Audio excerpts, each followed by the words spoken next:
Pessoal, vamos continuar aqui agora a segunda parte do vídeo.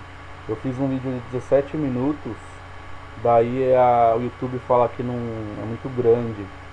Daí eu até recorri ao meu amigo Leitão, professor Leitão de matemática, para ele colocar o vídeo para mim novamente.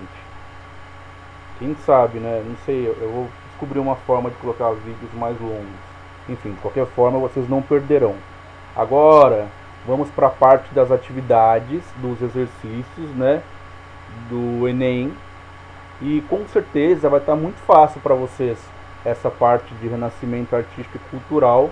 Vocês vão ver. Ó, questão número 1. Questão número 1.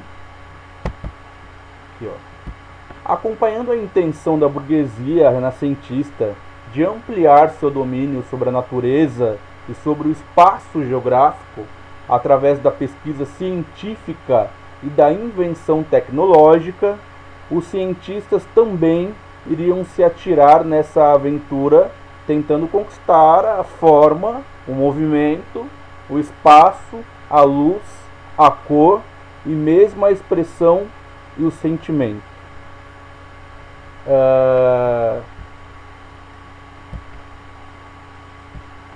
Pergunta: o texto apresenta o espírito de época que afetou também a produção artística, marcada pela constante relação entre. Galera, primeiramente eu vou me atentar ao enunciado, certo? Ó, acompanhando a intenção da burguesia renascentista de ampliar o domínio. Então, se eu estou falando de burguesia, se eu estou falando de renascentista, é óbvio que eu estou falando do renascentismo artístico e cultural, né, que vai cair na parte de literatura. Enfim, se eu falo de burguesia, eu estou passando aqui, daí passa na mente de vocês aquela transição do feudalismo para o capitalismo. Daí vem a burguesia, né? Obviamente, e o enunciado fala: burguesia renascentista de ampliar seu domínio sobre a natureza, espaço geográfico e invenção tecnológica. Os cientistas também iriam se atirar nessa aventura, né? Com luz, cor, expressão e sentimento. Daí aqui assim, ó, o texto apresenta um espírito de época que afetou também a produção artística. Qual é esse espírito de época? Qual é esse espírito de época que afeta também a produção artística? Eu estou falando do renascentismo, a inspiração greco-romana. Eu estou falando do quê? Do feudalismo para o capitalismo. Estou falando do absolutismo monárquico, do pensamento antropocêntrico. E eu estou falando também do racionalismo, né? Da razão, da ciência e tal. Daí olha que fácil essa. O texto apresenta um espírito de época que afetou também a produção artística, marcada pela constante relação entre a fé e misticismo. Não, misticismo nós vamos ver futuramente que não compete a esse momento literário, né? Nós vamos falar de misticismo, vamos falar de transcendência, vamos falar de sobrenatural, de penumbra, de outro momento, ok? De pessimismo, etc. e tal. Ciência e arte. Seria ciência e arte? Seria ciência e arte. Eu estou falando o quê? Esse momento da razão, né? Esse momento de racionalidade, né? Onde a ousadia dos artistas prevalecem, né? E são enfatizados aí momentos de razão, momentos de inovação, onde eles desenvolvem a arte aí realmente junto da ciência. Ciência e arte. Cultura e comércio. D. Política e economia. E astronomia e religião.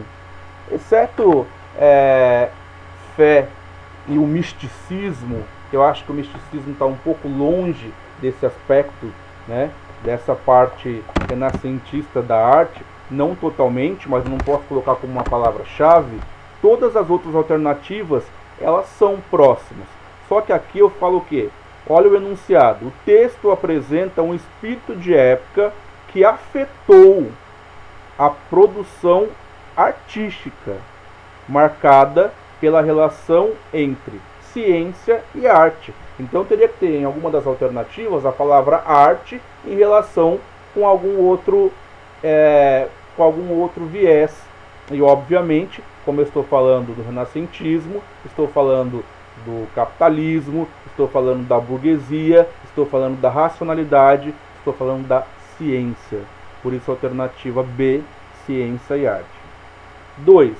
A partir da observação das imagens a seguir, de sua aproximação com a realidade e do conceito da beleza e perfeição, pode-se dizer que, olha, a figura 1, retrato de uma jovem, de Bernardino Luini, e a figura 2 é um retrato de Pablo Picasso. Quando eu falo de imagens, conceito de beleza e perfeição, porque eu falei para vocês no começo que tem aquela característica da Grécia, né, e de Roma. Então tem a ver sim com a perfeição, né, com a perfeição do corpo, a estética. E na literatura nós temos o conceito de belo, só que o belo é relativo, né? Olha só, a partir da observação das imagens a seguir, de sua aproximação com a realidade e do conceito de beleza e perfeição, pode-se dizer que a figura 1 apresenta uma imagem deformada do modelo real, enquanto a figura 2 é mais fiel à realidade. Obviamente que não, né? Como a figura 2 é mais fiel à realidade? Nós temos esse formato aí dos olhos,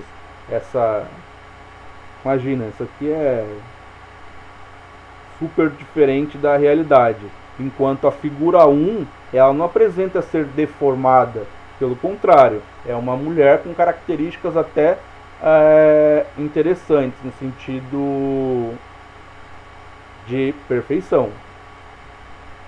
B. Nenhuma das duas figuras pode ser considerada bela, na medida em que ambas apresentam distorção do real. Imagina, qualquer figura pode ser considerada bela. O belo é relativo, né? O que para mim pode ser bonito, para você não é. Para a pessoa que fez a pintura na época pode ser a coisa mais linda, mas para a gente atualmente pode ser uma coisa horrível, né?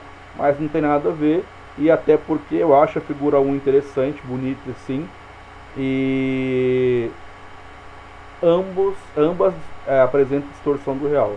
Não acho que a figura 1 apresente distorção do real. Pode ver. Bem realista. C. Apenas a figura 1 é bela, já que a beleza artística deve ser sempre associada à delicadeza. Não. Uma vez que eu invento, uma vez que eu ressurjo, uma vez que eu inovo, que eu renasço, renascentismo, tem coisas novas. E coisas novas podem ser belas, né? Não tem que ser o que você acha, o tradicional, pudico. Não, não tem a ver. Aqui estou falando de Pablo Picasso, então estou falando de renascentismo. Então essa alternativa está errada, a alternativa C. D. Os dois retratos foram pintados de acordo com convenções artísticas específicas e correspondem a distintas noções do belo. Então os dois retratos foram pintados de acordo com convenções artísticas, né, em momentos diferentes. Eu estou falando de situações diferentes, não momento histórico, estou falando de renascentismo, mas situações diferentes, por pessoas diferentes, e correspondem sim a distintas noções do belo, né? O que eu falei, o belo aqui artístico é relativo, agora ele inova. A figura 2 para ele é algo belo, e a figura 1 talvez para você, para mim, seja belo. Então não importa, os dois retratos foram pintados de acordo com convenções artísticas específicas, né? Específicas, e correspondem a distintas noções do belo. Então seria a alternativa D. Primeiro, que a figura 1 é retrato de uma jovem de Bernardino Luini, aqui está próximo do real e realmente parece algo bem bonito. A alternativa 2, a figura 2, ainda que você não ache belo, trata-se de Pablo Picasso. Então é o belo de Pablo Picasso. Então não deve ser contestado. A alternativa E, apenas a figura 2 é bela, já que a beleza artística deve ser sempre associada à originalidade. Não, ainda que a figura 2 seja realmente original, eu não devo desprezar a delicadeza da figura 1. Concorda? Então é realmente a alternativa D, né, que aí corresponde a distintas noções do belo. 1 e 2, as figuras são belas, artisticamente belas. Ok? 3. Enem, adaptada. No poema Procura de Poesia, Carlos Drummond de Andrade expressa a concepção estética de se fazer com palavras o que o escultor Michelangelo fazia com mármore. O fragmento a seguir exemplifica essa afirmação. Penetra surdamente no reino das palavras. Lá estão os poemas que esperam ser escritos. Chega mais perto e contempla as palavras. Cada uma tem 1000 faces secretas sob a face neutra. E te pergunta sem interesse pela resposta, pobre ou terrível, que lhe deres. Trouxeste a chave? Carlos Drummond de Andrade. Então, esse fragmento poético ilustra o seguinte tema caro aos artistas do Renascimento. A nostalgia, pegando as palavras-chave aí, a nostalgia, o engajamento político, sentidos novos, a produção de sentidos herméticos, né, de difícil compreensão, ou ufanista, que é o amor à pátria. Vamos aí por eliminação. AE, ufanista, amor à pátria, não tem nada a ver com amor à pátria, que Carlos Drummond de Andrade, até porque, olha só o enunciado, esse fragmento poético ilustra o seguinte tema, caro aos artistas do Renascimento. Então não tem a questão do ufanismo aqui, perspectiva ufanista da pátria, nada a ver. AD, a produção de sentidos herméticos na busca da perfeição poética, não tem nada a ver com sentidos herméticos. Nós vamos ver futuramente que a perfeição da estrutura quanto aos poemas nós vamos encontrar no parnasianismo. A questão dos sonetos, 2 quartetos, 2 tercetos, rimas ricas, enfim. Tá? Não é esse momento agora. A nostalgia do passado colonialista revisitado. Não, o passado é da Grécia, de Roma, greco-romana, as questões medievais e tal.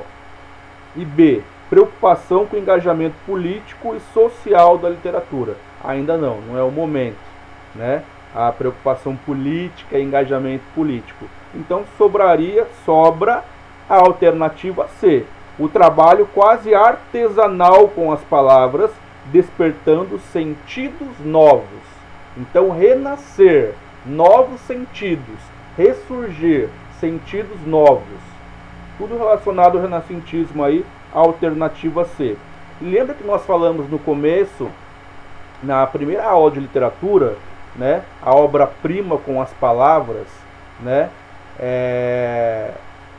a literatura é isso, a obra-prima com as palavras. Quando eu vou pintar alguma coisa, eu escolho uma tela boa, uma tinta boa, uma luz boa. Quando eu vou construir uma casa, blocos, o alicerce, tal. Quando eu vou escrever um poema, eu escolho também as palavras. E aqui fala sentido artesanal das palavras, né? Eu vou colocar as palavras de maneira adequada, de forma que ela represente e externe aquilo que eu estou sentindo como poeta, que é o que o Carlos Drummond de Andrade fez. O trabalho quase artesanal com as palavras, despertando aí sentidos novos. Alternativa C. Então o 1 foi a alternativa B, o 2 alternativa D, o 3 alternativa C. Próxima aula, aula 4, sonetos de Camões. Tá? Ainda hoje eu vou gravar a aula de redação. Tá? Galera, desculpa alguma coisa, porque acho que a gente vai soltando aos poucos. Né? Você vai comparando os vídeos desde o começo, depois à medida do tempo. Eu acho que é um relaxamento gradativo e você vai soltando mais. Beijo no coração de vocês, não saiam de casa e, enfim, beijo.